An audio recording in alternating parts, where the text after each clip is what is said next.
Thank you. Thank you. God is good. To Pastor Charles Galbraith, let's give him a round of applause. He is a great pastor.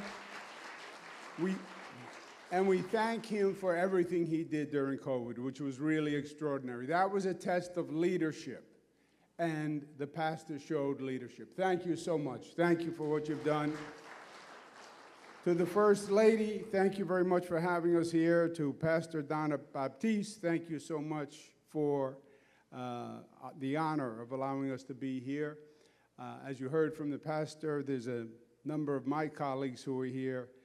First, the spiritual leader, to me, Bishop Finlater, thank you. Pleasure to be with you. We have great political leaders. We have, as you heard, Assembly Member Rodneyce Bichot Hermelin, who is also the queen of the Brooklyn Democratic Party. Pleasure to be with her. Council Member Farrah Lewis, who is just a rising star. Pleasure to be with her. District Leader Anthony Jones and District Leader Josh Pierre. Thank you for giving me time today. I recently made a change in my life plan. I had served for 8 years in the Clinton administration. I was HUD Secretary with Bill Clinton. I was then Attorney General. I was then Governor for 11 years. And I felt that I had gone through my trials and tribulations and then some. I did my tour of duty and had my share of shrapnel for a while. And I was going to do something different. I rejoined the private sector. I was practicing law, doing something called a vacation. They have vacations, which nobody had told me about for the first part. Seeing my kids, taking it easy, doing a little fishing with my brother Chris, which I enjoy because I always catch the bigger fish, which just reinforces my status as the older brother and really bothers him, which I also enjoy, which is not a good thing, but it is a true thing. But then I was looking at what was happening in New York City, and I'm worried about New York City. I'm worried about what's going on, and you can feel it on the streets. You feel the anxiety. You feel the frustration. We had 500,000 people leave New York, 500,000 who just said, we can't take it. It's too expensive, it's too difficult, it's too dangerous, we're moving out. And that has to stop. We're now facing a battle on two fronts. First, we have to clean our own house. We have to fix New York City. That is up to us. That's the first battle that we have to deal with. And New York City is too expensive, and it's not affordable, and we have to address that. We have to get people free child care. We have to cut taxes for the working families. And the rent is just too darn high, and we have to build affordable housing, and we have to build it fast. And we know how to do that. You know, building affordable housing is not rocket science. I was HUD Secretary, I did it in my 20s and 30s here in Brooklyn. We can do it. We can take those NYCHA units that are now 60 years old, take them down, build new housing, add additional housing, take those office spaces that we're not using, convert them to residential housing.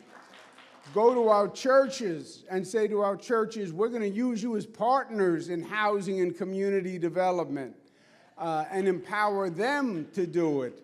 And have a community preference for the housing we build. So we're not bringing outsiders in. We're providing affordable housing for the people who are within the community.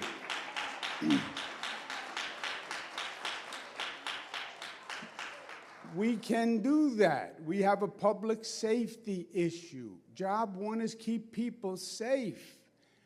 There were 6 shootings in 11 days just in East Flatbush. It has to stop. The violence has to stop. We have too many homeless, mentally ill, who are dangerous and who should not be on the streets. And rather than arguing to protect their civil rights, get them the help they need. Show compassion. Show common sense. And there's too much frustration that people feel government isn't delivering. There's not enough progress. We don't see enough things happening. And, you know, to me, government is not about a debating society. They call it public service. Service. Do something. Deliver. Make my life better. Show me results. Show me what government can do. That's what it's about. It's about making a difference. Romans 2:11, God judges all equally by what they have done. You are judged by your accomplishments, not your words. It's your deeds. And that's what we have to start doing. Look, change is not easy. Change in government is hard. Change in society is hard. It's the nature of the beast, right? It's New Yorkers. We argue about everything. Whatever the change is, we're going to argue, right? You go to change a light bulb in this town, and there's going to be opposition. You change that light bulb, the next day you're going to get sued by the Committee to Preserve Old Light Bulbs, you know. Yes, that is true. But you know what? That is the job when you're in government. That is the job. There is no major project that I undertook that they didn't curse me at the beginning, that they didn't protest, that they weren't afraid of the change. We built a new LaGuardia airport, went from the worst airport in the United States to the best airport in the United States. We built a beautiful Shirley Chisholm Park on the other side of the Belt Parkway. We built a new Kosciuszko Bridge, a new Moynihan train station in Manhattan, new 2nd Avenue subway, new JFK airport is coming up out of the ground. Yes, change is hard, but you can do it, and that is the job, and we have to do more of it, and we have to do it faster so New Yorkers see the progress and believe in the city, and they stay with us. And they say, I'm not moving out, I'm staying here because I have a sense of optimism about the future of the city. That's battle one. Battle two is a 5-letter word. It starts with T. And it goes Trump. Now, President Trump just announced his budget. Preliminary budget, what he's going to do. The budgets are important because people talk, but a budget is where you're putting your money, right? And where you put your money is where your mouth is, right? And this is a president who ran saying that he was going to help the hard-working families of America. He was the middle-class working family champion.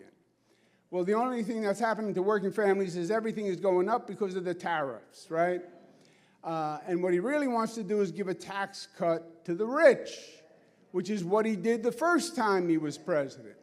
But when you do a tax cut, you have to find the money to finance the tax cut. And basically, when you look at his budget, what he did is he declared war on the cities in this country, because where he's getting the funding are the services that are essential to cities. With all we have going on, what is he going to do? He's going to cut funding for affordable housing. He's going to cut Section 8. He's going to cut 202 housing, which is housing for senior citizens.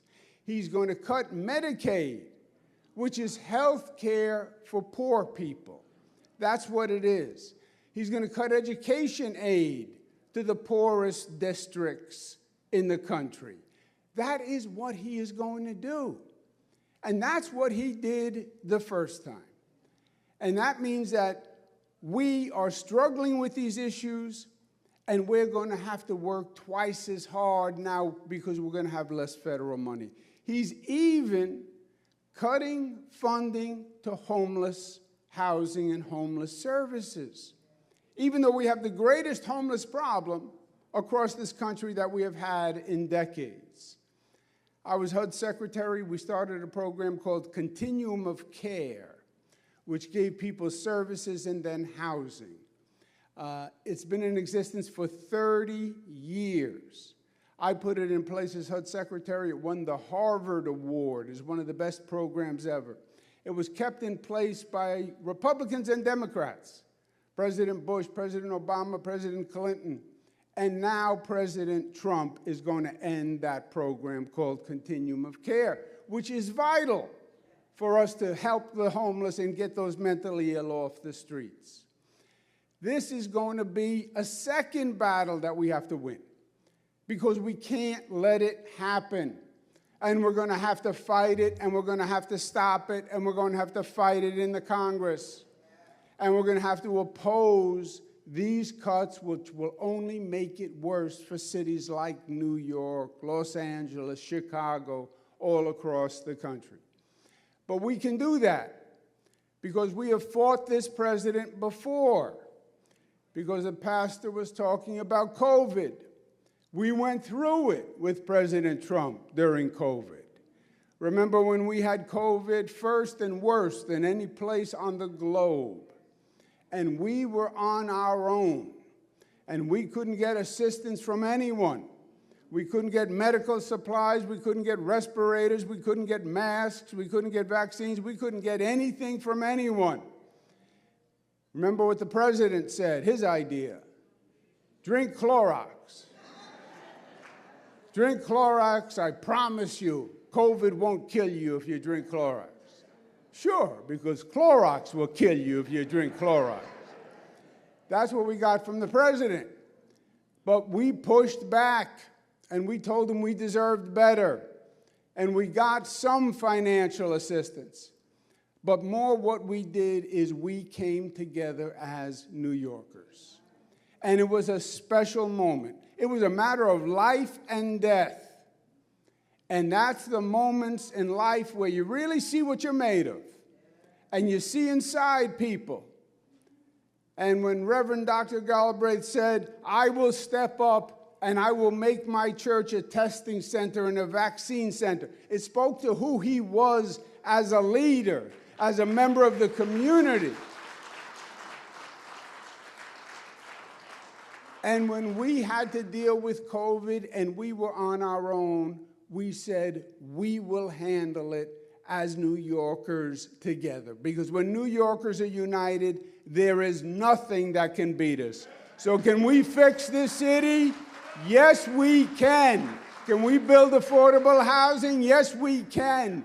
Can we restore public safety? Yes, we can. Can we get those mentally ill off the streets? Yes, we can. Can we fight back against President Trump and these cuts? Yes, we can. Can we make this New York City better than it's ever been? Yes, we can. Are we going to take this city to new heights? Yes, we can, and we will together. Thank you, and God bless you.